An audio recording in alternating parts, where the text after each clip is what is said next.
And as I walked in, I saw this. You know. So I started looking, and it's Scott Hall waving me over. And that's strange, because Scott and I weren't exactly buddies at that time. So he told me he's got a seat for me, so I was walking over, and if you knew anything about Scott, was when he's drinking, he couldn't keep the secret to save his life. So I walked over and sat down next to him, and he said, I just want to tell you congratulations. I said, for what? He said, well, you didn't hear it from me, but you're getting the belt tomorrow. Now, where I come from in the business, if you and I have an angle, and the only other person that should know should be Vince. Nobody else besides me, you and Vince should know what's going on with that. And I said, well, I heard Shawn's not working. He wouldn't say anything more. He's going to give me that routine. And so I get to the building the next day. I have no idea what's waiting for me there, but I get to the building the next day, and right as I pull in, Shawn pulls in next to me. Now remember, we've heard this story. He's been beaten up by 325 people. I'm expecting to see him like Davey Boy, bruised up and black eye and that kind of. He's out of the car. He looks fresh as a daisy. Okay, that was strange. So we get out and we walk in, and as I even said something to him like, hey, I had a tough time in Rochester. And he goes, yeah. We walk in. I go left into the dressing room. He goes into the makeup room. About a half hour later, I go out to go to the catering. He comes out of the makeup room, and he's got the contact lens in them. And I made a comment on, makeup girls must be tough. And he goes, yeah, and chewing his gum, goes on about his business. I'm like, okay, what the fuck is going on here? So I go down to catering. I still have no idea what the match is going to be. Shawn's not wrestling. How am I getting the belt? And they send for me to go meet with Vince. So I go into Vince's room. Vince always had, like in that case, whatever the local hockey team was, that was Vince's office. Only Vince could dress in the local hockey team's dressing room. But when I walked in, there were no other lights except the one security light in the locker room. So it's pitch black except for this one light over this table that Vince is sitting at. So I go walking in, and Vince starts laying out the bullshit. You've been a fantastic employee, and appreciate everything you've done here. You're so great at getting heat.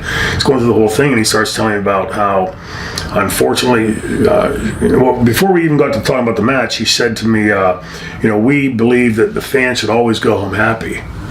And I said, well, that's where I would disagree with you. I said, I've seen firsthand in my career that a heel going over sometime with some heat forces those fans back next time. And he stuck to his guns and said, well, we understand, but that's how things run here. Like, it's an alternate universe, like physics fall up there. And so he starts to tell me what he has in mind, and he said, I'm sure you heard about Shawn, and he's not going to be wrestling today, but so I want you to get out of the ring, and you cut one of those promos you do to get that heat that you're so well at, so great at getting. And he said, then Shawn's going to come down in his street clothes, he said, and forfeit the belt to you. And I went, oh, please don't do that, Vince. He said, why not? I said, my entire career since I've been old enough to understand what I've been watching, I've heard champions say, you'd have to pry this belt from my cold, dead hands. I'll spill blood, sweat, and tears, or it's like a little bump on that, then I'll stand it over to you. I said, if you want, have him come out and chin music me. He can pin me in the middle of the ring. That's fine. But don't do that. That's what we have to do. And now we've been sitting here talking for 45 minutes at this point. Back and forth, he and I sitting from here to the cameras away. Then he goes, then at that point he goes, you take that belt from Shawn. And then at that point, he was like, so I'm staring at him, I'm like, what's he fucking doing with his hand? So I follow his hand down, and I keep going. And sitting over here in one of the lockers, in the shadows, is Scott Hall, who's been listening to this conversation the entire time. And I looked back at Vince and I thought, what kind of fucking game are you playing here, dude? Like, what's the big secret of hiding Scott? Like, do you expect me to say something bad about Scott? If I did that, I wouldn't back it up anyway, or try to say I didn't say it. It was just very strange to me. And he then said to me, whatever finish you want to do.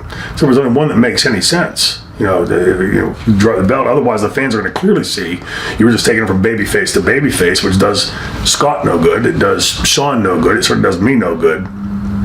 And so I suggested the finish where he pins me. I slide my leg into the bottom rope, and which should have broken the count. It gives me something as a heel to fire back on heat from. Here's my point, legitimate point. And he said, great, we'll do that. But if you go back and watch the commentary, nobody ever comments on that. The camera never cues in on it. It's just typical political bullshit from WWF. The Click thing, and like the story you said about Quebecer, Pierre. Pierre. Jean Pierre. I guess. Jean Pierre. Yeah.